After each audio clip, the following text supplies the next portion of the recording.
할렐루야. 네. 참 좋으신 주님의 은총과 평화가 우리 가운데 늘 함께 계시기를 간절히 축원합니다. 우리가 방금 전에 찬양한 것처럼 우리들이 의지할 것, 우리들의 구원, 우리들의 능력, 우리들의 모든 힘은 우리 안에 있지 않습니다. 그러나 낙담하지 마십시오. 주님 안에 있는 그 모든 것이, 그리고 그 주님이 바로 저와 여러분과 함께 하십니다. 아멘. 오늘 일독서 구약 본문 우리가 읽은 말씀은 신명기 말씀입니다. 신명기 말씀은 오늘 우리가 성경 66권의 책을 읽을 때 다 귀중하게 여기지만 유대인들에게 있어서만큼은 이 신명기는 그 중요성이 우리와는 사뭇 달랐을 겁니다. 이스라엘의 역사와 신앙 안에서 신명기가 가지는 비중은 대단히 큽니다. 유대교 신앙의 정수가 뭐죠? 율법입니다. 그 율법의 근간을 이루는 말씀이 바로 신명기입니다. 뿐만 아니라 이스라엘 백성들은 신명기 말씀 안에 있는 하나님 말씀을 듣고 지켜 행하면 복을 받고 그렇지 않으면 망할 것이다. 이 말씀을 자신들의 신앙관, 자신들의 역사관으로 채택하기도 했습니다. 신명기를 얼마나 중요하게 여기는지를 보여주는 대목이죠.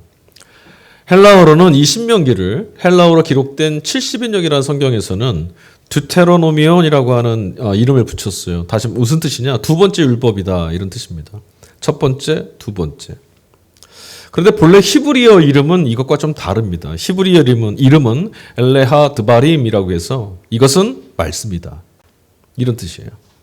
이런 점, 히브리어 이름을 고려해서 본다면 이 신명기 두 번째 율법이다, 두 번째 말씀이다라고 하는 것은 횟수를 말하는 게 아니라 거듭 말해야 되는 말씀이다. 거듭 말해야 되고 거듭 들어야 되는 이것은 말씀이다. 이스라엘은 이 신명기 말씀을 설교로 모세가 전할 때 이스라엘이 이제부터는 새로운 국면에 좀 접어들었습니다. 가나안 땅에 들어가서 40년 광야에서 하나님과 동행하면서 그분께 배웠던 말씀들을 그 땅에 들어가서 거듭 어떻게 해야 됩니까? 기억하며 그 말씀이 지금 내게 있는 것처럼 살아내야만 합니다. 그리고 신명기가 가르치고 있는 하나님 말씀, 거듭 기억해야 되는 그 말씀의 핵심은 아마도 분명히 우상 숭배하지 마라와 하나님만 믿으라, 이 두 가지일 겁니다. 자, 여러분, 우상 숭배하면 이 우상 숭배와 관련된 문제로 치면 한국 교회만큼 철저한 이들은 아마 없을 거라고 저는 생각합니다. 한국 교회는 우상 숭배 정말 치를 떨고 이 우상 숭배에서부터 온전하기 위해서 그렇게 몸부림치며 애를 씁니다. 자칫 이거 우상 숭배 떨어지는 거 아닌가? 자칫 이거 이러다 큰일 나는 건 아닌가? 주위를 둘러보면 우리의 삶과 신앙 안에 온통 금기천지입니다. 금기, 다시 말하면 하면 안 된다, 해서는 안 된다, 이런 것들이죠. 아이들이 보는 만화나 여러분 대중가요, 영화 이런 것들 불경하다고 호들갑 떨기도 하고, 여러분 그거 아세요? 예전에는요, 교회 안에 오르간을 제외한 모든 악기는 일절 금했었습니다. 관광지를 지나다가도 사찰 하나 마주치려 치면 멀찌감치 돌아서 가야 할 만큼 눈에 보이고 귀에 들리는 것들, 이런 것들 때문에 우리의 신앙은 섬찟 놀라기도 하고 쭈그러들기도 하는 것 같습니다. 그런데 오늘 우리가 읽은 신명기 말씀, 율법의 근간이 된 이 말씀 본문의 20절 보니까 우상 숭배의 본질이 어디에 있는지를 우리가 엿볼 수 있게 됩니다. 20절, 18장 20절입니다. 또 내가 말하라고 하지 않은 것을 제 마음대로 내 이름으로 말하거나 다른 신들의 이름으로 말하는 예언자는 죽임을 당할 것이다 하셨습니다. 내가는 누구죠? 하나님입니다. 이 말씀 그대로라면 여러분, 우상이라는 것은요, 다른 종교, 그러니까 불상이나 어떤 거 세워두고 그것을 절하고 그걸 숭배하고 이런 것들이 아니라, 그런 것이 아니라 우리 자신이 하나님이 하라 하신 말씀을 어떻게 말하고 어떻게 듣고 어떻게 살아가느냐에 달려있다라는 겁니다. 고린도전서 8장 8절, 우리 오늘 읽은 서신서 말씀인데요, 바울은 이렇게 말합니다. 우리를 하나님 앞에 내세우는 것은 음식이 아닙니다. 음식을 먹지 않는다고 해서 손해볼 것도 없고 먹는다고 해서 이로울 것도 없습니다. 여러분 옆에 이사온 집이 뭐 무당이나 구술하거나 이런 분들이 이사 왔는데 굿하고 나서 떡 돌리면 여러분은 어떠십니까? 안 먹으시죠? 전 먹습니다. 그 떡이 뭔 죄가 있습니까? 음식은 아무런 문제가 되지 않는다는 것이 지금 바울 사도의 말입니다. 여러분, 말 자체는 아무런 문제가 없습니다. 음식도 아무 문제가 없습니다. 그 음식을 어떻게 사용하냐는 거죠. 말을 어떻게 하느냐. 같은 말이라도 우리가 어떻게 말하느냐에 따라서, 우리가 어떻게 하나님 말씀을 말하느냐, 어떻게 듣느냐, 어떻게 가느냐에 따라서 하나님 말씀도 우상으로 전락될 수 있습니다. 그렇게 따지고 보면 여러분 말로 이루어지는 우리들의 신앙, 다시 말하면 예배, 찬양, 설교도 그것을 행하는 우리 자신으로 인해서 얼마든지 우상 숭배의 대상으로 전락할 수 있다는 겁니다. 다시 한번 말씀드립니다. 중요한 것은 어떤 우상이냐, 어떤 것이냐가 아니라 우리가 제 마음대로 혹은 다른 신의 이름으로 말하고 있는지 여기에 달려 있는 거죠. 결국 여러분 우리가 우상에 떨어지지 않으려면 하나님께로부터 하나님이 하신 말씀, 하나님이 전하신 말씀, 그분의 말씀 듣고 따르면 됩니다. 근데 문제가 있습니다. 뭐냐면 우리가 하나님께로부터 직접 들을 수가 없다는 겁니다. 오늘 본문의 18장 16절 후반절 말씀입니다. 주 우리 하나님의 소리를 다시는 듣지 않게 해주시며 무서운 큰 불도 보지 않게 해주십시오. 우리가 죽을까 두렵습니다. 누가 한 말이냐면 이스라엘 백성들이 모세에게 한 말이에요. 여러분 하나님 말씀 듣고 싶으시잖아요. 그런데 이스라엘 백성들이 모세에게 우리는 다시 하나님 말씀 직접 듣고 싶지는 않습니다. 죽을 것 같습니다. 17절 말씀을 가보니까 하나님께서도요. 그들의 말이 옳다 이렇게 하세요. 그러니까 지금 이 말, 이스라엘 백성들이 했던 이 말은 단순한 투정이 아닌 거예요. 인간이 거룩하신 하나님을 대면한다는 것은 곧 죽음을 의미하는 겁니다. 여러분 우리는 지금 예배의 자리에서 하나님 앞에 예배의 자리, 이 자리, 이곳에 임재하신 하나님, 이곳에 계심을 믿고 예배 드리는데 이게 아무나 할 수 있는 게 아니라는 거예요. 이스라엘 백성들의 아우성은 그저 허투루 하는 엄살 아닙니다. 그래서 그들이 원했던 것은 자신들을 대신해서 하나님 말씀을 전해주는 사람을 필요로 했어요. 그러니까 하나님 말씀 듣기 싫습니다. 이거 아닙니다. 들어야겠는데 직접은 들을 수 없으니 우리에게 전해줄 사람을 좀 보내주십시오. 누군가를 좀 세워서 이 하나님 말씀을 들리게 해주십시오. 하나님 말씀을 중간에서 전달하는 자가 누구냐면 예언자입니다. 예언자. 그런 차원에서 모세가 이스라엘 역사 가운데 성경에서 첫 번째 예언자라고 전해집니다. 여러분 예언자는 그러니까 어떤 사람입니까? 무당이나 점쟁이 굿하는 사람들처럼 앞일을 어떤 사람의 운명이나 앞일을 내다보고 가르쳐주고 이런 사람들이 아니라 하나님께서 전하라 하시는 말씀을 하나님의 말씀을 고스란히 전해주는 사람입니다. 그 예언자, 나비의 역할입니다. 하지만 여러분 예언자가 그럼 우리 앞에 세워지면 하나님 말씀 우리에게 대신 전달해 줄 자가 세워지면 우리 문제가 다 해결되느냐? 그건 또 아닙니다. 어떤 문제가 남냐면 여전히 우리에게 하나님 말씀을 대언해서 전달하는 그 예언자가 참된 예언자인지 거짓된 예언자인지를 구별하고 분별해야 되는 숙제가 우리에게 남습니다. 그렇잖아요. 이게 지금 헛소리를 하는 건지 진짜 하나님께서 전달한 메시지를 고스란히 잘 전달하고 있는 건지 구별해야 됩니다. 실제로 여러분 우리가 성경에서 보게 되는 이 참된 예언자, 훌륭한 예언자 이렇게 여기고 있는 엘리야, 이사야, 예레미야, 아모스, 요엘, 미가 이런 분들 있잖아요. 예, 이 사람들이 성경에 등장하는 이 예언자들이 당시에 사람들로부터 군중들에 의해서 참된 예언자로 인정받았느냐? 그렇지 않았다는 거예요. 당시에는 그들은 늘 거짓 예언자로 내몰렸어요. 박해당하고 조롱받고. 그러니까 여러분 우리가 기억해야 될 게 있어요. 뭐냐? 비록 우리 자신이 참과 거짓을 무척 잘 구별하고 나는 잘 분별할 수 있어 이렇게 생각하고는 있지만 얼마든지 우리는 심각한 착각에 떨어질 수 있다는 것. 누가요? 내가요. 기독교 역사 안에는 이런 오만함 때문에 초래됐던 끔찍한 아주 처참하고 참담한 역사의 흔적들이 수두룩합니다. 내가 하나님 말씀 잘한다. 이게 하나님의 뜻이다. 하나님 말씀이다. 물론 여러분 지금 이 시간에도요. 온갖 이단에 떨어진 사람들도 비일비재합니다. 그 이단들이 뭐 갖고 말하죠? 성경이요. 우리가 보는 성경과 똑같은 성경입니다. 그리고 여러분, 실제로 지금 여러분도 굉장히 중차대한 자리에 서 있습니다. 당장 오늘만 해도 여러분들은 목사의 설교 앞에 지금 서 있습니다. 이것이 하나님께로부터 온 말인지 아니면 목사인 제가 여러분 앞에 저 하고 싶은 말을 이야기들을 늘어놓는 건지를 여러분들은 구별해내셔야 합니다. 어떻게 이 설교를 하나님께로부터 온 말씀이라고 들을 수 있으시겠습니까? 제가 한번 속여볼까요? 우리가 은혜 받았다고 하는 대부분의 설교들은 사실을 영향력을 행사하는 대형교회 목사님들의 멋진 스피치, 언변이 좋고 그럴듯한 인간 성공학이나 우리의 심리, 우리의 불안한 마음들을 좀 다독여 줄 수 있는 이런 심리학에 물든 것들이 참 많습니다. 심지어는 목사님들 가운데 그런 이야기도 있습니다. 훌륭한 설교자는 두 가지 중에 하나만 하면 된다. 회중을 웃기거나 회중을 눈물 짓게 해라. 정말입니까?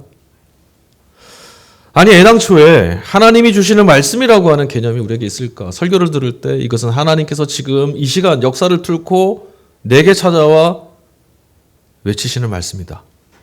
이런 개념이 우리에게 있을까? 여러분, 이게 그렇게 쉽게 구별되는 게 아닙니다. 왜냐하면 우리는 설교를 전하고 있는 말씀을 전달하는 예언자, 그들의 내면을 꿰뚫어볼 능력이 없기 때문입니다. 사람의 내면을 꿰뚫어볼 재간 있으세요? 없습니다. 여러분, 실제로 대단히 정직하고 의로운 사람처럼 보이는데, 세상을 다 개혁할 사람처럼 보이는데 어느 순간 그의 모습 속에서 대단히 이기적이고 철없는 행동 발견할 때 있습니다. 자유와 평화를 말하면서도 탐욕스러운 사람들도 있고요.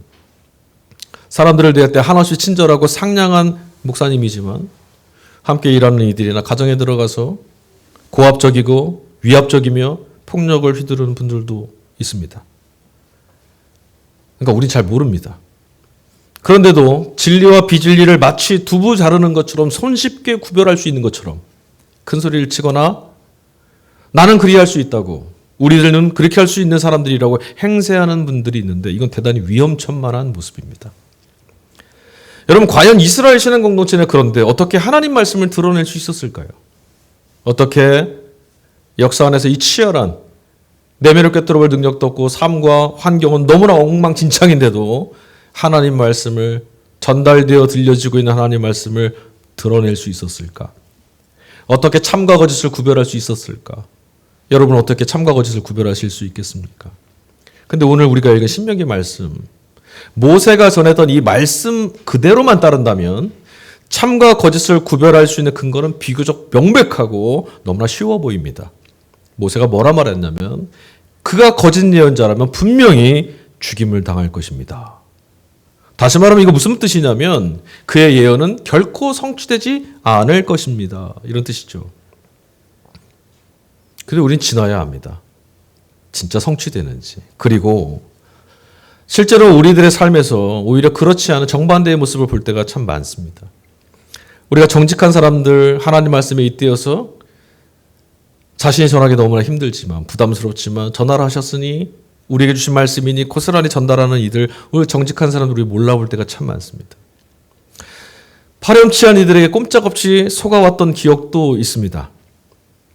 거짓 예언자는 죽임을 당할 것이라고는 이런 말씀이 무색할 만큼 탐욕에 사로잡혀 있거나 염려에 떨어진 채 그저 제 욕망을 마치 하나님 말씀인 것처럼 떠벌리면서도 아무렇지도 않게 떵떵거리며 살아가는 사람들도 있습니다.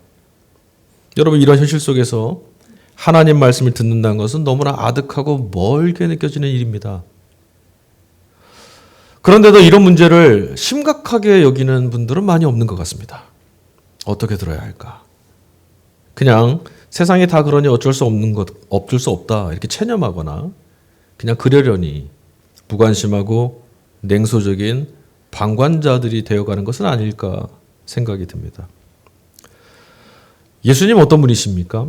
예수님도 공생의 기간 동안 내내 구약의 이 예언자들처럼 사람들로부터 의심받고 조롱당하고 박해받고 그들과의 끊임없는 갈등에 자꾸 내몰리셨던 그런 분이셨습니다. 모함을 당했을 뿐만 아니라 심지어는 살해 위협도 받으셨습니다. 그리고 결국 죽으셨죠. 주님이 머무시는 곳에는 어떤 이들이 있었습니까? 여러분, 예수님이 걸어가셨던 복음서의 흔적을 따라서 한번 기억해 보십시오. 그분이 머무시는 곳에는 어떤 사람들이 있었습니까? 그곳에는 언제나 듣는 자와 듣지 못하는 자가 있었습니다. 그러니까 모두 다 주님의 말씀을 하나님 말씀으로 들었던 것은 아니라는 거죠.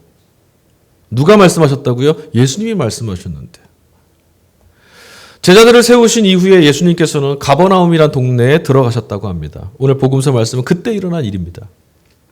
여전히 그곳에서도 주님이 하신 일은 오직 한 가지입니다. 주님 무슨 일 하러 오셨죠? 뭘 선포하러 오셨습니까? 하나님 나라 복음 선포하러 오셨습니다. 오늘 그곳에서도 예수님은 성실하게 그 일을 하셨습니다.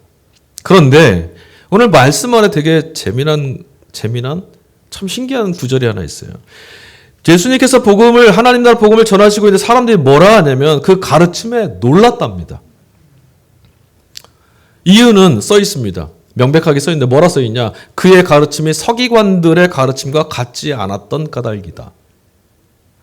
여러분 이쯤 되면 여러분 당연하지 이런 생각 드시죠. 예수님이 하신 말씀인데 그러면 서기관들 따위와 같을 리가 있나? 그러니 놀랄만하지 이렇게 생각하실지 모르겠습니다. 그래서 저는 이 말씀 읽으면서 첫 번째 제 마음에 울렸던 소리가 있습니다. 뭐냐? 과연 우리라면 어떻게 했었을까? 그 반대는 아니었을까? 여러분 서기관이 어떤 사람들인지 아십니까? 오늘 시대 우리가 살고 있는 이 시대의 서기관들은 우리 시대로 예를 들자면 신학교수 아니면 저명한 설교자들 그런 사람들일 겁니다. 이런 분들의 말은요 굉장히 세련되고 박식합니다. 참 듣기 좋습니다. 그에 비해서 여러분 예수님께서는 어떤 분입니까? 갈릴리 시골 촌동네 출신의 목수입니다. 뿐만 아니죠. 예수님이 전하신 메시지는 하나님 나라 복음을 전하실 때 그 앞에 서게 되면 무엇이 들춰졌냐면 무능하고 무력한 죄로 둘러싸이는 내 자신이 자꾸 드러납니다. 그러니까 주님의 말씀은 매우 투박하고 때로는 듣기 거북할 수도 있었을 겁니다. 그런데도 오늘 복음서 말씀에는 사람들이 주님 말씀에 놀라워했다 이렇게 말해요. 이 이유가 뭘까요? 왜 예수님의 말씀은 그렇게 거북하고 그렇게 비현실적인 것 같고 그렇게 투박한 것 같은데도 놀라웠을까요? 이미 이것에 관해서 예수님이 우리에게 말씀하셨어요. 요한복음 8장 38절 나는 내 아버지에게서 본 것을 말하고 너희는 너희 아비에게서 들은 것을 행하느니라. 예, 이게 결정적인 겁니다. 서기관들은 지금까지 자신들이 배워왔던 것들, 들어왔던 것들을 뻐꾸기처럼 그럴듯한 말로 반복하고 있었을 뿐입니다. 그럼 여러분 예수님은 어떠신 분입니까? 예수님이 전하신 하나님 나라 복음은 어떤 것이죠? 예수님은 하나님 나라 그 복음에 자신의 전 삶을 걸고 운명을 걸고 인생을 걸고 목숨을 걸고 생생하게 살아내셨고 하나님과 동행하셨고 하나님과 동행하며 함께하는 나라를 경험하셨습니다. 그러면 하늘과 땅의 차이만큼이나 경험한다라는 것, 살아낸다라는 건 듣거나 보는 것하고는 결코 같을 수 없습니다. 우리가 신앙생활을 몇십 년을 해도 똑같습니다. 살아계신 하나님, 어떻게 살아계십니까? 하나님 나라가 이곳에 임하였습니다. 어디 있습니까? 드러낸 이야기가 아니라 보고 경험하는 나라, 살아내는 나라 되는 것, 이게 놀라운 겁니다. 자, 본문의 이야기는 복음서 말씀 여기서 끝나지 않습니다. 이 뒤에 곧장 어떤 한 사람을 향해서 시선이 옮겨가는데 그 사람은 어떤 사람이냐? 악한 귀신 들린 사람이랍니다. 아, 이게 이제 남양 특집도 아니고 귀신 들린 사람이 나타났어요. 여러분 귀신 들린 사람이라고 하면 어떤 이미지가 떠오르세요? 탁 귀신 들렸다. 저 사람 귀신 들렸어. 그럼 어떤 모습이 이렇게 떠오르십니까? 어떤 모습일까요, 그 사람은? 뭐 영화 같은 것도 안 보셨어요? 아마도 우리는 머릿속에 이런 생각이 막 순식간에 지나갈 거예요. 눈이 뻘겋게 충혈되어 있고 광기에 서려 있고 입에 거품을 불고 있고 큰 소리로 떠들고 사람들한테 이상한 말을 막 해대고. 그런데 여러분 좀 궁금하지 않으십니까? 지금 예수님이 가버나움에 어디 들어가시나요? 회당에 들어가셨어요. 회당은 하나님 말씀이 있는 것, 하나님 말씀을 강론하는 것, 하나님 말씀을 같이 나누는 곳입니다. 근데 이 귀신 들린 사람이 어쩌다가 이 거룩한 말씀이 있는 곳, 이곳 회당에 들어올 수 있었을까? 놀랍지 않으십니까? 이건 마치 무슨 말 같으냐면 오늘 이 교회 안에 귀신이 들어왔단 말과 똑같은 거예요. 가능할까요?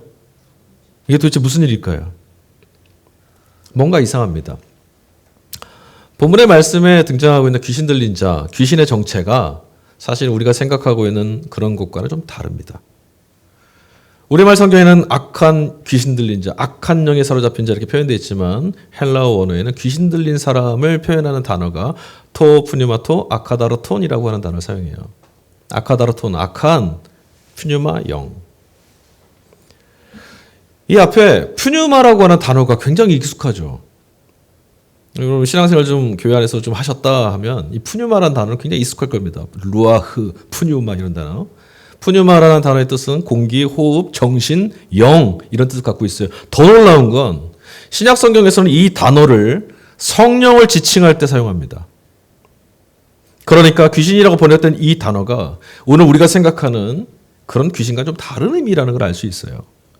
오히려 우리가 생각하는 그런 식의 귀신 이야기는 이 뒤에 32절 이후에 등장합니다. 오늘 본문 32절을 보니까 이런 대목이 나와요. 해가 져서 날이 저물 때 사람들이 모든 병자와 귀신 들린 사람들을 예수께로 데리고 왔다. 이때 사용된 귀신이 바로 우리가 생각하는, 여러분이 생각하셨던 그 귀신입니다. 여기 사용하는 단어는 앞서 말한 아카다르톤이라는 단어를 사용하지 않고 다이몬이라고 하는 단어를 사용해요. 데몬, 악령, 악마 여기서 온 단어예요. 그러니까 지금 이 회당에서 예수님께서 만나셨던 이 사람은 어떤 흉측한 귀신이 들린 사람이거나 아니면 정신이 이상해진 사람이 아니라는 걸 알 수 있어요. 이상하죠? 그럼 어떤 사람일까요? 그럼부터 말씀드릴까요? 여러분 오늘도 이런 식의 귀신 들린 자는 우리 주변에 얼마든지 있습니다. 하나님의 뜻, 하나님 말씀이 아니라 이 시대가 추구하는 것들, 그리고 제 자신이 바라는 것들에 사로잡혀 살아가는 사람들, 하나님의 영에 사로잡혀 있지 않고 다른 무엇인가에 사로잡혀 있는 사람들, 다른 시대 정신에, 다른 가치에 사로잡혀 살아가는 사람들을 오늘 이 본문에 사용된 단어 뭐라고 사용하냐? 귀신 들린 자라고 합니다. 목적을 위해서라면 수단을 가리지 않는 사람들도 이런 사람들일 겁니다. 어떤 사람들일까요? 오늘 이 시대에 어떤 사람들이 이런 사람들일까요? 돈에 취해 있고 명예에 취해 있고 성공에 취해 있고 명성에 몰두하고 있는 사람들, 하나님의 말씀이 가르쳐 주시는 사람은 마땅히 일해야 한다. 이 말씀, 바르고 마땅한 길, 생명을 지켜내는 길, 풍성하게 길어 올리는 길, 하나님 나라에 잇대어지는 길, 이런 길에는 무관심한 사람들. 여러분 좀 오래 이제 시간이 지났지만 2014년에 세월호 사건이 났을 때 여러분 뉴스 보셨잖아요. 제가 뉴스 봤을 때 2번 놀랐습니다. 처참하게. 첫 번째 놀란 것은 어떻게 저런 일이 벌어졌을까. 두 번째는 사망보험금이 얼마 나올까. 이게 제정신이 아닌 거죠. 돈 귀신에 다 취한 거죠. 사람 목숨을 다 돈으로만 환산하려고 하는. 성경이 뭐라 말하냐? 악한 귀신 들린 자. 그러니까 지금 이 악한 귀신 들린 그 사람은 안식일을 지키기 위해서 회당에 찾아와 아마도 그곳에서 거룩한 말씀을 읊조리고 있었을 겁니다. 그런데 그의 마음은 하나님을 믿지 못하고 있었고 시대 정신에 사로잡혀 있었고 건강하지 못한 가치관, 건강하지 못한 영을 가지고 있었던 사람. 다른 사람들은 그 사람의 내면을 보지 못했지만 예수님은 그 사람의 내면을 꽉꽉 채우고 있는 탐욕과 욕망을 꿰뚫어 보고 계셨던 거죠. 여러분 이제야 하나님 말씀이 있는 이 회당에 귀신이 어떻게 들어올 수 있었는가라고 하는 이 질문의 답을 이해하실 수 있을 겁니다. 복음서 기자가 지금 뭘 말하는 거냐면 허투루 주님의 말씀을 운운하거나 제 자신의 거룩을 드러내려 하거나 하나님 말씀을 제 욕망의 수단으로 삼고자 하는 이런 모든 이들을 악한 귀신 들린 자, 오늘 일독서 본문 신명기 말씀에서 언급한 대로 하자면 우상 숭배하는 자들이다라고 말하는 거예요. 자, 이제 우리들 얘기를 해야 될 차례입니다. 어떻게 해야 우리는 그러면 이런 더러운 귀신에, 이런 더러운 영에, 이런 더러운 시대 정신에 사로잡히지 않고 여기 이미 임한 하나님 나라, 하나님의 거룩하신 영으로 충만해질 수 있을까? 여러분 다시 이 복음서 말씀에서 이 귀신 들린 사람과 예수님과 사이에 오고 간 대화를 먼저 한번 읽어보십시오. 자, 누가 먼저 말을 시작했냐면 예수님이 먼저 말 걸지 않았어요. 귀신 들린 자가 먼저 말합니다. 자, 24절 말씀. 나사렛 사람 예수님, 왜 우리를 간섭하려고 하십니까? 우리를 없애려고 오신 겁니까? 나는 당신이 누구인지 알고 있습니다. 하나님께서 보내신 거룩한 분입니다. 자, 이 말씀을 이해하려면 제 질문에 한번 답해 보세요. 자, 병 걸린 사람이, 질병에 걸린 사람이 병이 나으려면 어떻게 해야 됩니까? 제일 먼저 해야 될 건 뭘까요? 뭐 해야 될까요? 병원에 가기 전에 먼저 해야 될 게 있습니다.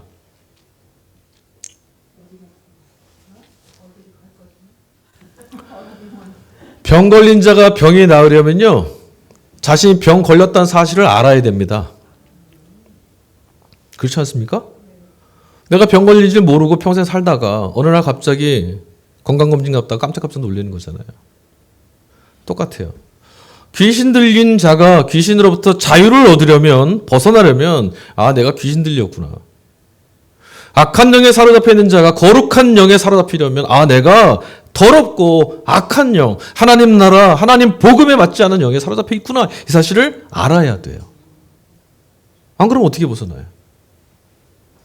지금 이 사람의 말을 한번 잘 들어보세요. 그 사람은 지금 자기 자신이, 귀신의 말로 얘기되어 있지만, 지금 주님께서 다루시고 없애버려야 될 더러운 어떤 것에 사로잡혀 있다는 것을 알고 있어요. 저는 그래서 이 말씀을 읽을 때 이 뒤에 결말, 아, 이 사람은 복된 사람일지도 모르겠다. 아마도 이 사람은 지금까지는 아무런 고민 없이 살았을 겁니다. 거룩한 모습으로 살고 있었을 겁니다. 하지만 지금은, 바로 지금 이 시간에는 자신이 얼마나 위태로운 상황에 놓여 있는지 깨닫게 됐어요. 예수님 앞에 서게 되는 순간, 주님이 그의 발 앞에 서신 순간 일어난 일입니다. 그렇습니다, 여러분. 빛을 만나면 어둠이라는 것은 드러날 수밖에 없습니다. 이것처럼 우리는 하나님의 거룩하신 분 앞에 설 때만 우리 자기 자신 안에 들어와 있는 더러운 것들을 구별해낼 수 있습니다. 말씀에 자기 자신을 비춰볼 때만. 그리고 곧장 이어지는 본문이 뭐였냐면 예수님께서 입 다물어라. 그리고 이 사람에게서 나가라. 엄하게 꾸짖으시는 대목이 나와요. 입 다물어라. 이 헬라어 단어가 피모데티라는 말인데요. 이 꾸짖는 이 단어, 이 뜻이 뭐냐면 잠잠해라. 이런 뜻이거든요. 이 단어를요, 다른 본문에서 예수님 쓰셨어요. 어디서 쓰셨냐면, 바다를 건너가는 제자들의 배를 삼키려고 하는 흉포한 바람과 풍랑을 향해서 예수님이 꾸짖으셨다. 그때 썼던 단어예요. 잠잠하라. 여러분, 꾸짖음 누가 할 수 있을까요? 오늘 이 시대가 불행한 이유는 꾸짖을 자가 없다라는 겁니다. 다 꾸짖음 받을 사람들만 있고. 꾸짖는다라는 것은요, 더러워지지 않은 맑은 영혼을 가진 사람만 할 수 있는 일입니다. 거짓되고 더러운 이들의 꾸짖음은요, 공허합니다. 오히려 그런 꾸짖음, 그런 사람들은 귀신들의 놀림거리로 전락할 뿐입니다. 왜냐하면 능력이 없거든요. 예수님이 귀신을 쫓아내시면서 하신 것은 오직 말씀 한마디뿐이었습니다. 그 말씀에 귀신은 무너졌습니다. 그분의 입에서 나오는 말씀 안에 뭐가 있기 때문에? 권위가 있었기 때문에. 비교와 경쟁에 내몰리고 염려와 근심, 좌절과 정죄로 떨어뜨리는 이 세속의 시대 정신을 거스리려면 세상 모든 것보다 큰 권위가 있어야만 합니다. 더 중요하고 더 좋은 것이 아니라면 여러분 누가 듣겠습니까? 아무도 듣지 않겠죠. 그런 권위, 그런 시대 정신을 아득히 뛰어넘을 만한 가르침, 부산하고 조급하게 삶을 뒤흔들고 영혼들을 비틀거리게 만들고 무너지게 만드는 그런 힘들을 잠잠케 할 수 있을 만큼의 권위를 가진 것 어디 있겠습니까? 주님의 말씀뿐입니다. 오늘 본문의 사건들, 예수님께서 제자들을 세우신 이후에 일어난 일이에요. 특별히 그 뒤에 배치되어 있어요. 이유가 있습니다. 왜 그러냐면 너무너무 중요한 의미를 가진데 그것은 뭐냐? 이 모든 일들을 제자들에게 보여주시고 제자들에게 가르쳐 주시려고 하셨다라는 거죠. 예수님이. 그럼 이게 무슨 뜻입니까? 이 모든 일들, 예수님이 지금 보여주신 이 악한 귀신 들린 자와 만나서 하신 예수님의 일련의 사건과 말씀은 앞으로 예수님의 제자로 부름받은 이들이 감당하고 살아내야 되는 삶의 내용입니다. 저와 여러분의 삶입니다. 귀신을 내쫓고 병을 고쳐주는 일, 저와 여러분에게 주어진 일입니다. 이 일을 위해서, 이런 일들을 감당하기 위해서 예수님의 제자로 부르심 받아서 그 제자로서의 부르심에 합당한 삶을 살기 위해서는 예수님처럼 세상을 거스를 수 있는 권위, 귀신도 그의 말 앞에 복종하도다 하는 그런 권위, 사람의 영혼을 깨뜨리고 파괴하는 이 더러운 영들을 벗겨낼 수 있는 능력이 필요합니다. 예수님의 제자들이라면 반드시 가져야 되는 권위, 그리고 예수님의 제자들이라면 누구나 가질 수 있는 이 권위, 그게 바로 하나님 나라 복음이신 주님의 말씀입니다. 그의 명령에는 더러운 악령들도 굴복하는도다. 그 장면을 바라보고 있던 사람들이 한 말이에요. 야, 저 사람의 말에 권위가 있다. 귀신도 악령도 악한 시대 정신도 그의 꾸짖음 앞에 굴복하더라.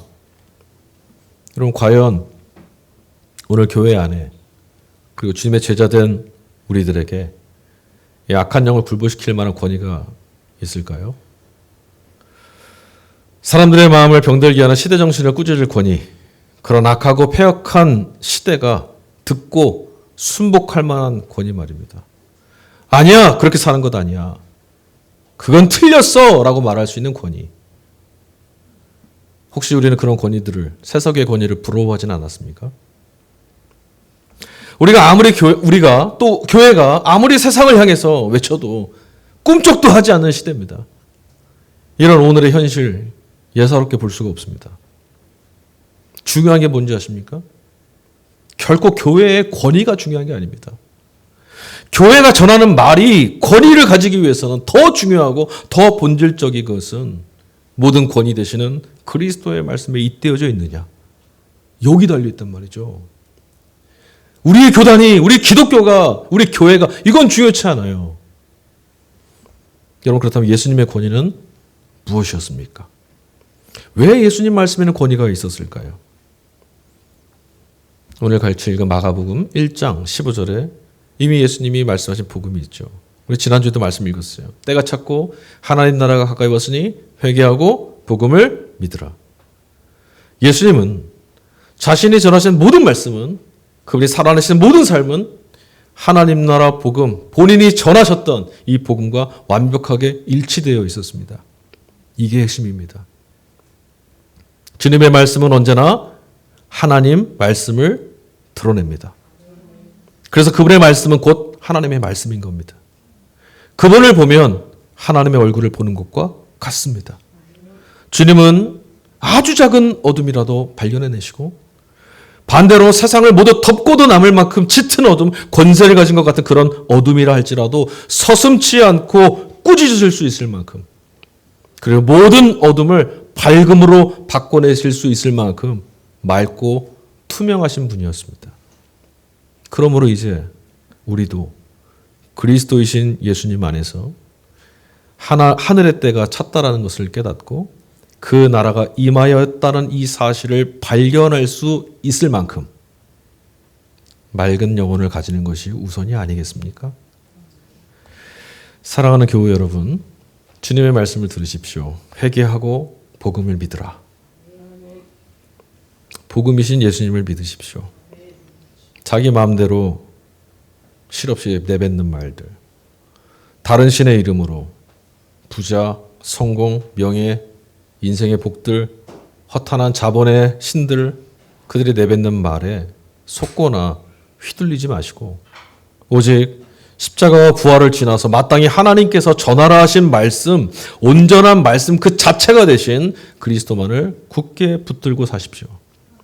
그분의 말씀만이 하나님 나라가 이미 우리들의, 저와 여러분의 현실이 됐다는 사실을 우리 안에서 실감할 수 있도록 저와 여러분의 믿음을 북돋아 주실 겁니다. 그리하게 되면 모든 사람의 헤아림을 뛰어넘는 하나님의 평화가 저와 여러분의 마음과 생각을 그리스도 예수 안에서 지켜주실 줄 믿습니다. 아멘. 우리 이 시간에 함께 찬양하겠습니다. 예수님의 제자는 능력을 가진 자들, 권위를 가진 자들이어야 됩니다.